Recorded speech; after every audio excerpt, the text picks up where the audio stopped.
So thank you for joining us tonight for our PoTS and Exercise webinar. I'm Denise, I'm from PoTS UK, and in a minute I'm going to introduce you to Sian, our lovely volunteer, who's going to talk through her experiences of PoTS and exercise. Just would like to say a few words. Firstly, thank you, Sian, for offering to do this tonight.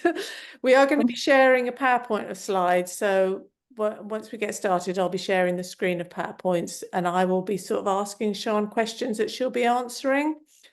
As you saw in the waiting room, we've just, this is all based on Sian's own personal experience. So we just want to really reiterate that, if you're feeling uncomfortable with anything or you think something's not going to work for you, then please take advice from your healthcare professional, because they're the ones that know you, and everybody has PoTS differently. And also, we just want to be really aware that Sian has given up her time to deliver this webinar tonight. And, it may help some of you and it may not be right for some of you, but please, we do occasionally have a few sort of critical comments on our social media, and we really don't appreciate that at all. So just be kind and just be aware that if there's anything you're not happy with, then please just, always seek advice from your healthcare professional. So thank you, Sian. I'm going to hand over to you now. Okay, thank you. Do you want me to start sharing the screen, or do you want to just just to reiterate what you're saying, really, is this webinar is purely on my experience and what I found that benefited me, and through guidance of my GP and consultant. So again, just reiterating, always seek help from doctor, healthcare professional or consultant before making any changes to what you do. Thank you. Thank you. And just before we start, I'd just like to say that there will be a chance for questions at the end of this. If you want to ask any questions during, please just pop them in the chat and we'll either answer them as the webinar's going along, or we will answer them at the end of the session. So we hope you enjoy this and you get something out of it. I'll start sharing the screen, and I will say as well, I am dog sitting, so if you do hear any dog in the background, I apologise. Right, let me just, sorry, a minute, hold on. I need to just get that back. And can you? Yeah. Okay, you can all see that? Yeah. Okay. Right, Sian, so please, can you just tell us a little bit about yourself? Yes, so as you know, my name is Sian. So I live in North Wales, and I was diagnosed with PoTS in 2021.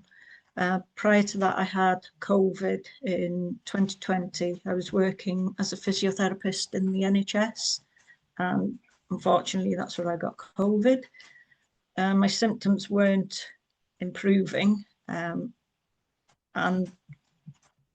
but to be fair, nobody really was taking any notice. So there's no consultants with PoTS in Wales, so I had to pay then to go over into England to see a consultant who, I mean, it was money well spent for me, because it gave me validation that I actually wasn't going mad, and that I did have PoTS. So that was in 2021. Since then, I've lost my job as a physiotherapist. Now I do little bits of dog walking and dog sitting. So again, apologies if you hear a dog in the background. And I also do some volunteering with PoTS UK. Thank you. So prior to your long COVID and PoTS diagnosis, can you tell us a little bit about your exercise regime? Yeah, so as you can see here, it's various pictures of me pre-COVID and PoTS, which is lovely to see, but it also does bring some sadness. So I used to be a keen mountain walker. I'm lucky where I live, there's mountains just over the bridge, so I used to walk up all different mountains. You could walk about 10 miles a day. I would mountain bike, again, sometimes up the mountains, and would go road biking with a friend and could do about 40 miles a time. And I could keep that, you know, I could do that sometimes if I went away, and I could do exercise every day, 7 days a week, and not think anything of it. And again, you can see one of the pictures is actually on a mountain in the snow. So yeah, that was obviously pre-diagnosis in 2021. Okay. And so how has having PoTS affected your quality of life with regards to undertaking exercise? Yeah, I mean, it's affected my life in various ways. Non-exercise as in I lost my job. Exercise-wise, initially, my parents live about 5-10 minutes around the corner from me, and I couldn't even walk to their house without having to sit down about 3-4 times, just with shortness of breath and increased heart rate. And at that time, it was quite demoralizing, really. You know, from going, as I say, from what I used to do, it's not what being able to walk 5 minutes around the corner. But when I saw the consultant, again, because of my history of that, I was, you know, really active pre-diagnosis, and I wanted to get back to that. As you can see, you've got there's a paddling pool in my back garden. So he did say that swimming was good to undertake. So I thought, well, how am I going to do this? Because I couldn't drive. So I thought I'm going to have to improvise here. So I got a paddling pool, which also my nephew enjoyed. So it wasn't too bad. And I just go in there, and you can see I've got a woggle there, that green like thing. And I used to hold on that and just kick my legs. And even that was just for like a minute or two, and get pelted by them balls by my nephew. So, you know, it was a great difference to what I used to be able to do. And you can see a picture of me in the lake. So I progressed actually from the paddling pool into the lake. The bottom picture is one of my favorite swimming spots now. So I found that basically I went from doing a lot to nothing. And it wasn't until I was medically stable that I was able to do some form of exercise again, even like lying down exercises, pedals. So I bought some pedals, could sit down whilst watching television and do some pedals, progress into a recumbent bike. So that's like a static bike with a backrest to it. So you're not having to hold your body weight in a certain position, you can rest. And then progressing to an electric bike, because I couldn't then go on a bike without electric, because again, it just lost my fitness. I flat walks rather than mountain walks. So it was a great, it was a huge knockback, but one that, with help of the consultant and advice from him, you know, I was able to start on the upward trajectory of improving my fitness somewhat. So have you found now that exercise really helps you? I mean, is there any sort of regime or program that you follow? And is there anything you could suggest to people out there with PoTS that might be beneficial? Yeah, I mean, again, this is just what I found helpful. This won't be, you know, everybody won't find what I found helpful. I didn't follow any particular program. I have heard of different regimes that people have followed, but it was trial and error with me on what I could do. So with help again from the consultant, with advice, I started off, I put them into 3 levels for this webinar. So level 1, reclined gentle movements. So these would be when I'm in bed, putting like pillow between my knees and squeezing into the pillow. So basically that was just to work the thigh muscles. Ankle movements, so just ankles up and down, just getting the joint moving, and that also helped with pumping the blood further up the body, because as we know, blood pooling can be an issue with people with PoTS. This one, alphabet toes. So when I was told that, I thought, what exactly is that? But That is interesting. trying to go through the alphabet with your toes, so I suppose it gives you something to focus on as well, rather than just moving your ankle or your toes. It gives you a focus, which I always find if I've got that focus or something to make it meaningful, then I find that easier myself. Another one I would do is keeping my legs straight on the bed and just pushing it down into the bed, again for the thigh muscle. Progressing slowly then to a straight leg raise. So again, keeping your leg straight on the bed and just lifting it straight. And then I did find that my arms were particularly affected as well. And I still do, but in bed again, so I'm supported, putting a pillow between my arms and squeezing into the pillow just to get the chest working and the arms. I do get asked, how many did you do and for how long, etc. Well, it's difficult to give a specific number of how many to do. It's learning with your body on when you feel that you've done enough. So what I was told when I was doing some exercise, I would feel tired the next day. This is bearing in mind I don't have a diagnosis of ME or CFS, so this would be different for people who suffer with that.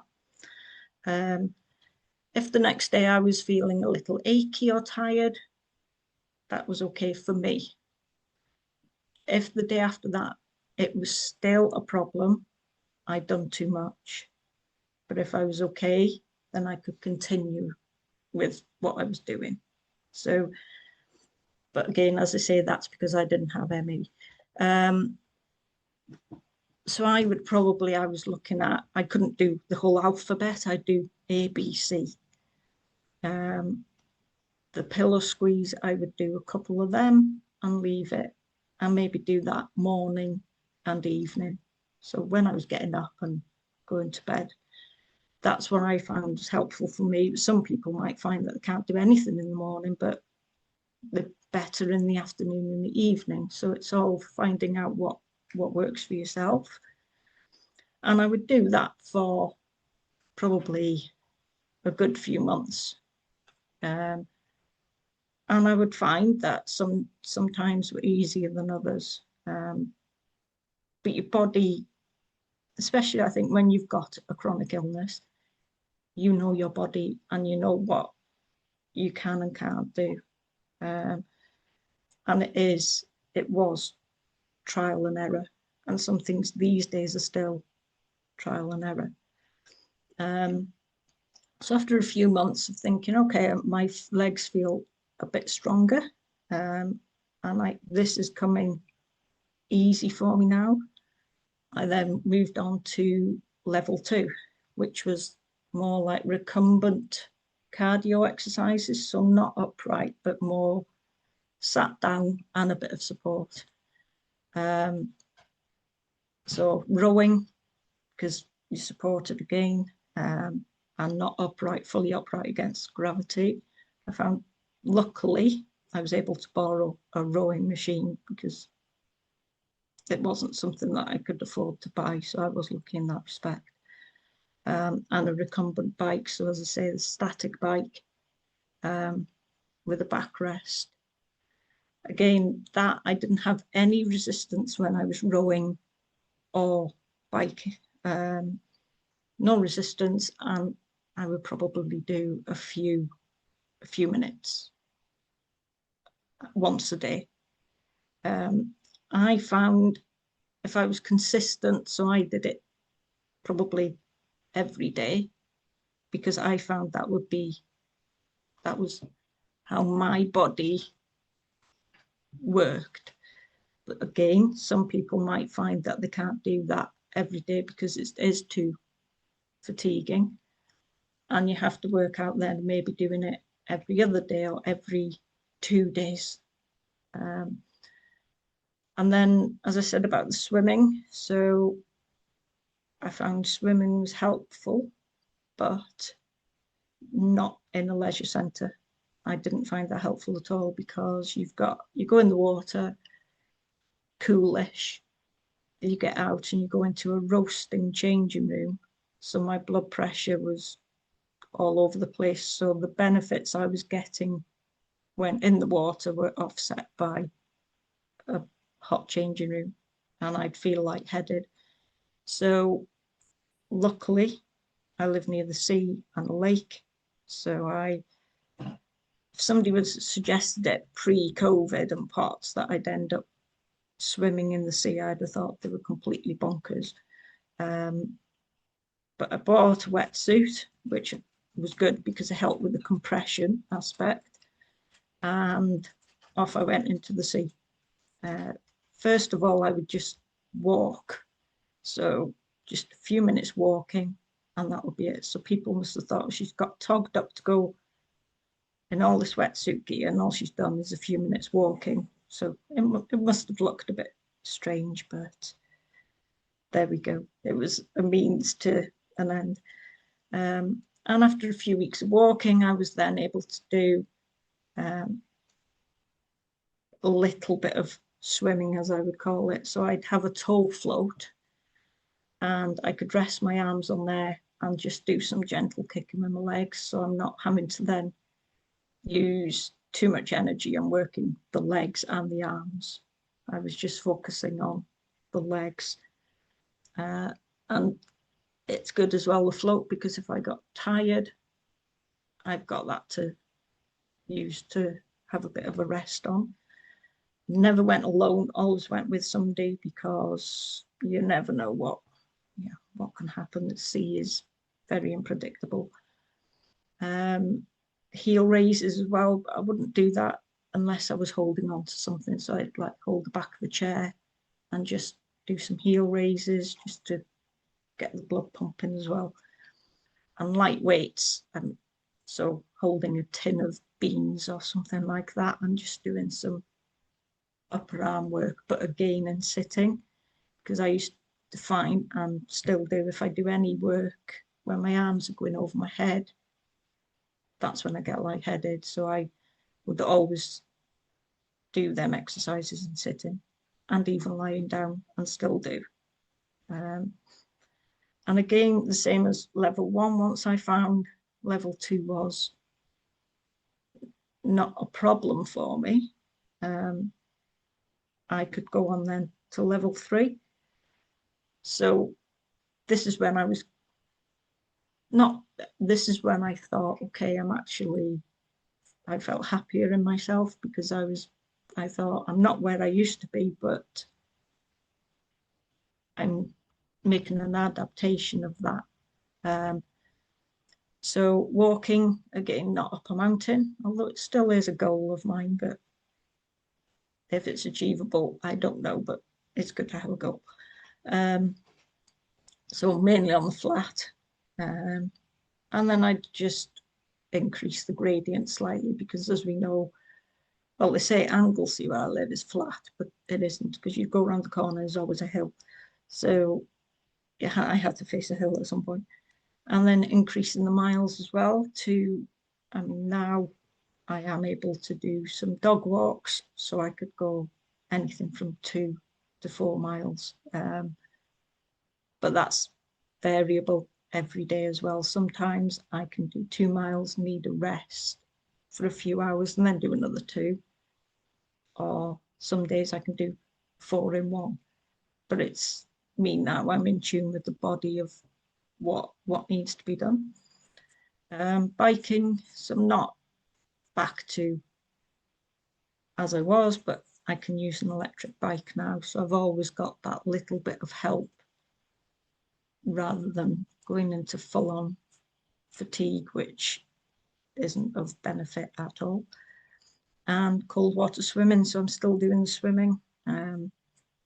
But now I can probably swim in the water for about 20 minutes and use my arms and legs rather than just my legs. So that's what I found helpful. Everybody is different though. Like I know some friends who have got PoTS who, as it happens, I bought my friend's electric bike because she's got PoTS but can't exercise, but her cognition is better than mine. So it does, as I say, it all varies and affects us all differently. Oh, it's great to hear that you've sort of got getting back to somewhere where you were before. It must be so good, like for your mental health and Oh yeah, just for you yeah, and yourself, really. yeah. Like my outlet has always been, if I'm stressed or anything, is exercise. And I was thinking, well, what can I actually do? Because I can't get back to doing what I used to do. So it was like, okay, thinking about outside the box and making a variation of it, even like level 1 to 2 before I even just walk in the garden. My garden's not big at all, but even just getting out and maybe getting the pedals, sitting outside and using the pedals outside just so I'm out in the nature and not inside. And another variation to that as well is having a reclining seat outside, what do you call them, a lounger or something like that. So again, outside in nature and doing a bit of exercise, and it just felt a whole lot. It really was good for my mental health. Yeah. And what do you find beneficial when you're preparing for like workouts? Yeah. So sadly, that isn't me there. That's somebody else there looking in the mountains. But so hydration, as we all know. But I found that drinking probably 1 to 2 pints before exercise was helpful, and that can be with or without electrolytes, because again, some electrolytes people will need, but if blood pressure is too high, then you'd have to be careful about the electrolytes. But mine's low, so I could have electrolytes.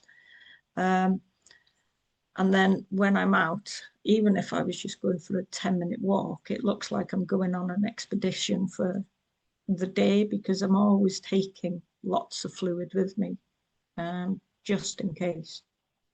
So I found that helpful. Nutrition wise, I wouldn't eat and then go straight out to exercise, because my body needs the time to digest the food before then having to work when I'm exercising. So I would probably have a good hour, maybe 2 hours before exercise, I'd have some food, and always take snacks with me. Mine tend to be salted peanuts, bag of crisps, anything salty really, when I'm going out. And sometimes I even take a tub of salt. Then if I really needed something quickly, I could have a drink with the salt. Get some strange looks, but that's fine. I don't mind. Compression. So as I said, I found that the wetsuit really helped with swimming because of that compression element, which helps with blood flow. And when I'm cycling, I always wear the compression cycling garments, which prior to using them, I was finding I was having stomach pain when I was exercising, especially on the bike. But when I get up, so when I had that, I'd get off the bike, lie down on the floor, legs up in the air, and the pain would go. So again, it's something to do with blood flow. But since wearing compression, I find that I don't really get that stomach pain anymore. Medication, again, I have to take certain medication before I exercise. And that was directed by the consultant. So with regards to medication, they'll always make sure that you do what you're guided with by the consultant. Because you don't want to be chopping and changing when you're taking medication to see if it helps with exercise. Be guided by them. And temperature, so if it's hot, I can't exercise because I lose too many electrolytes as well in that. So in the summer, it would be a case of probably leaving the exercise till later in the day when it's cooler. And then I always, when I am out, if it's warm, take like a microfiber flannel or towel that you can, if you're near water, put that in water and put it over your head to try and cool yourself down if it's too hot. So I found they tend to help with myself. Again, some days are easier than others as well. Oh, really useful. And can you sort of give any post-workout recovery tips? Yep. So with regards when you're finishing the exercise, I wouldn't stop too quickly. So for myself, if I'm doing, I don't say an hour's walk, for the last 15 minutes, I'd probably slow down my pace. So my body, my temperature isn't going from hot to cold too quickly. And my heart rate then is also adjusting slowly. So I'm not having the heart rate going from really high to really low quick. So that helps. And I wouldn't stand still for too long either, because then you're going to get the blood pooling, and that can affect blood pressure. Hydration, again, I hadn't heard of this until I started researching for rehydration techniques. And I find now milk is really helpful for myself. And that's because it's proven to be effective as it contains electrolytes like sodium and nutrients like protein, fat, and natural sugars. So what that does then, it slows the fluid loss from your body and promotes longer lasting hydration. So a lot of people might think, okay, I need to get a lot of water in now post exercise, but what goes in can also come out. So if you're drinking quite a lot of water, then that's going to come out. So is it actually rehydrating you? Whereas the milk stays in your system longer, so helps with a longer hydration. Food wise, then I tend to have quite a lot of protein, because that helps with repair of muscles, tendons, ligaments, things like that. So that's, and it does fill you up quicker than if you have a lot of carbohydrates after exercise, your body then might struggle to actually digest the carbohydrates as well as you recovering from exercise. I would elevate my legs as well, so whether that's lying down or on a recliner. And then that would help with the blood returning to the heart, and then the body's not having to work as much. And compression, so don't take the compression off. Sorry, apologies, I have to let the dog out now. I wouldn't take the compression off straight away. I'd keep that on. And again, that helps with the blood. So the blood's not pooling. So apologies for this. So they're the tips that I found helpful. Again, That's, some people might find different things help them in different ways. they're really interesting to hear about the milk, and it's, you know, we all just sort of assume that take on water, and it's Yeah. yeah. It's the, I mean, with PoTS, it's important for quite a lot of people to have that salt as well. So if you think you're taking a lot of water in, the salt could then be taken out by the water. Yeah. So you're not getting any rehydration with any sodium. And is there any other info that you feel could be of benefit to people, you know, when contemplating exercise? Yeah, not to be disheartened. And I'm saying that because I was becoming disheartened at times, thinking, oh well, I've been okay for a few weeks, so why am I now not okay? And I think this diagram shows that progress isn't linear, and that happens, you know, through life, and that happens to people without PoTS as well. Even recovering from an injury, you're never going to find that you have that smooth trajectory to where you want to be. It's always going to be up and down. And by that, not again, don't get disheartened. Like, always try and look at the positive of, okay, what I was doing is, oh well, a few years ago I couldn't even walk 10 minutes, and now I can do an hour, even if in a few weeks' time. It doesn't have to be that you've done too much exercise, or it could be that if you've got a virus or a bit run down with something, that can affect how you're progressing. So always bear that in mind and think, well, actually, I have progressed from where I was 12 months ago. And always try to have that at the back of your mind. That did help me. And as the next slide shows, it's small steps. So as you see there, you might have a lot of small steps rather than big ones, but then small steps are easier to take than trying to climb a big step ladder. And that's what I found, always trying to keep that in mind.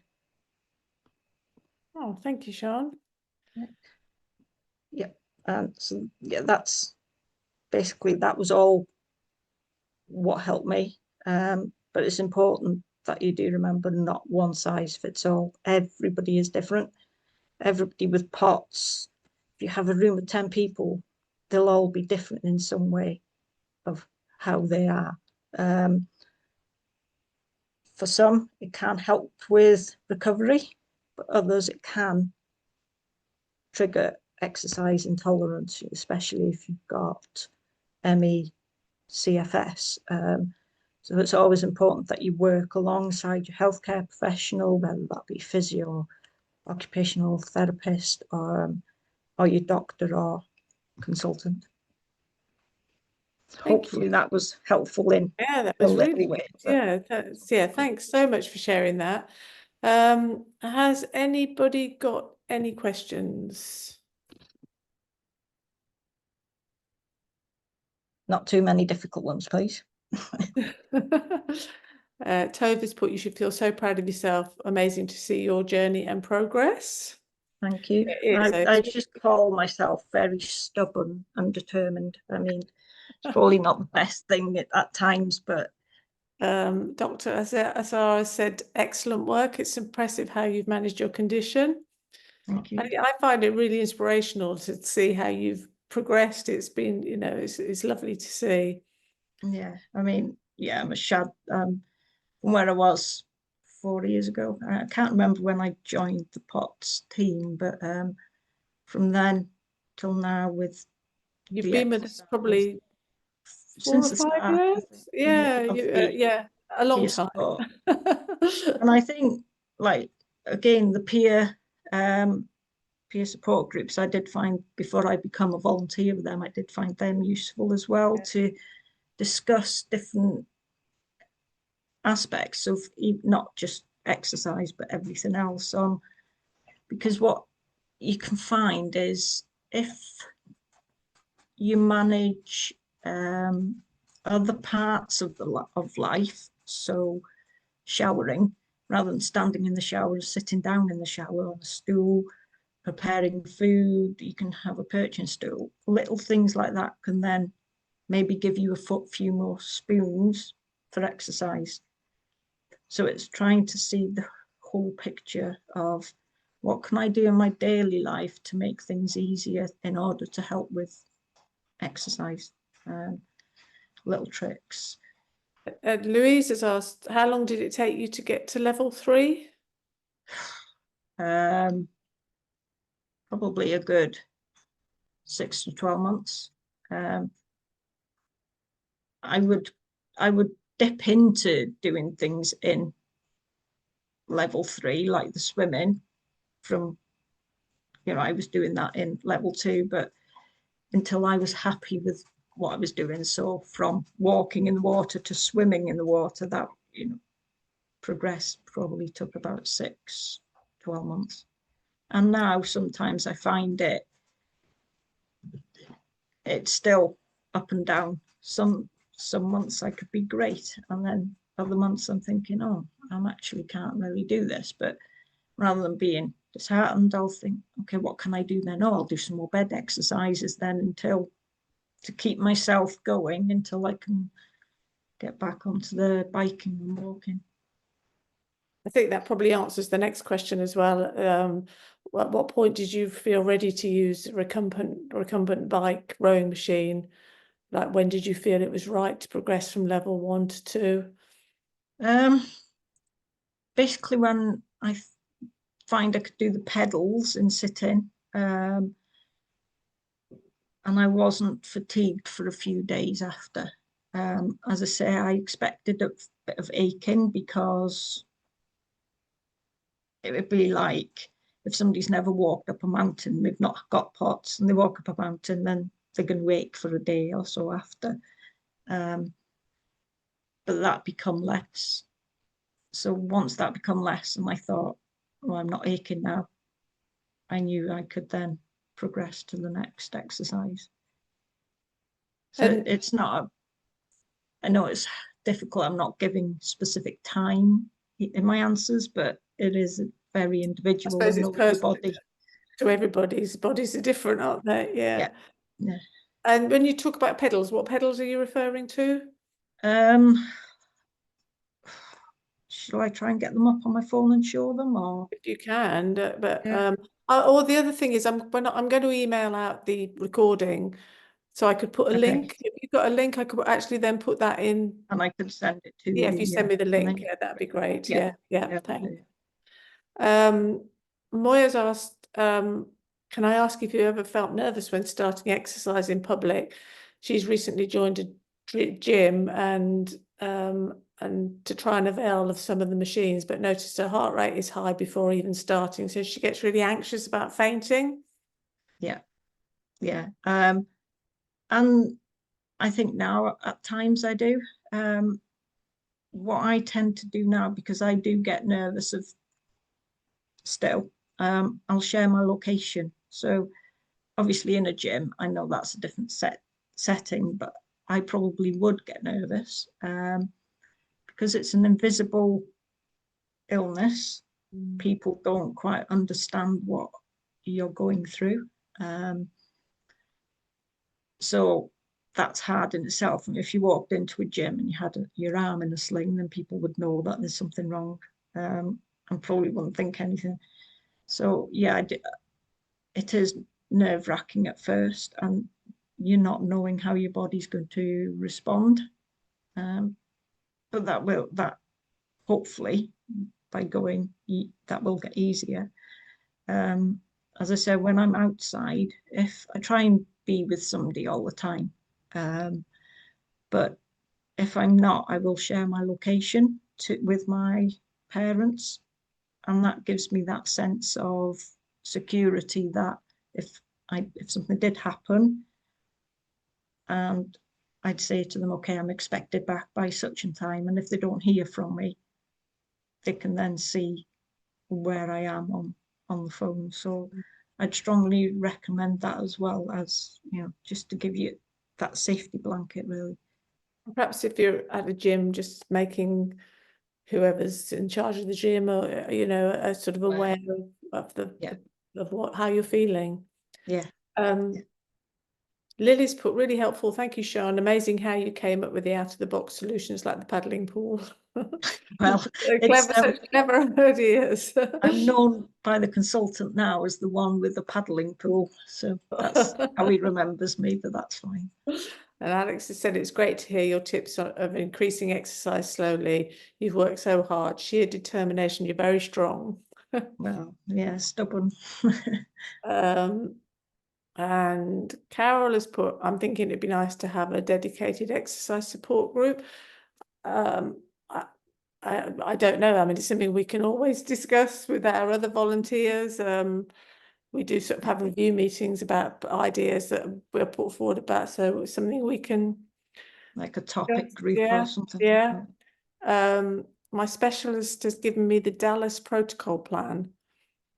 Do you know anything? I'm using this as a loose guide and going at my own pace. Yeah, There's no support from my specialist, though, in regards of exercise. I just get on with it myself. So I'd find it really beneficial to be part of like a minded exercise support group. So yeah, as I say, we can perhaps just discuss this and see whether we could perhaps do it as some kind of topic group, or yeah. Beth says, really well done, Sian. This has given me a lot of hope. I'm a fellow Welshie, also living in North Wales. GP is currently unavailable to refer me to one of the PoTS clinics off the website. So did you say you went private in the end? Yeah, I was lucky. I had the support of my parents. Yeah, I saw a consultant that I'd seen advertised on the PoTS website, and I paid to see him private. And then it's difficult when you go in from Wales to England. It's a lot of paperwork, but he wrote to my GP and said that he'd be happy to see me on the NHS after my private appointment. So she did all the paperwork, and it was accepted that I could go NHS, just continue with this guy. But I have paid once, twice after, because as we know, NHS waiting lists are huge. PoTS is becoming a lot more known. So if I do need anything quickly, I have to pay then to see in private. Otherwise, I am on the NHS list now. And what's your long-term plan in terms of returning to work in the NHS, so like your physio work? Sadly, that's not going to be possible. So I was ill health, retired from work, which now means I can't go back to work as an NHS physio, and not private either, because I'd have to go through all, like, there's a lot of paths to go through with that. So yeah, I mean, at the time it was really heartbreaking, but I've had counselling since, and that's something that was behind me.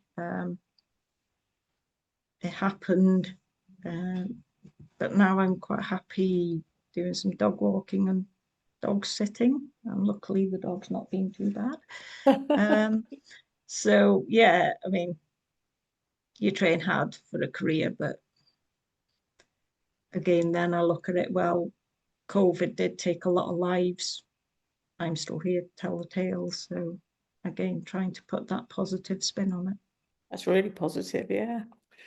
Carol has said, I used to mountain bike long distances and walk long distances, but now struggle with walking. So it always takes a family member with her. Yeah. Low impact exercise. Leslie loves your attitude, especially when you've had a knockback. You focus what you can do at the time rather than just giving up. Lots of people can benefit from your personal experience. Thank you so much for sharing your journey and experiences. So much of how you describe how you feel post-COVID chimes with me, including when you had your first symptoms.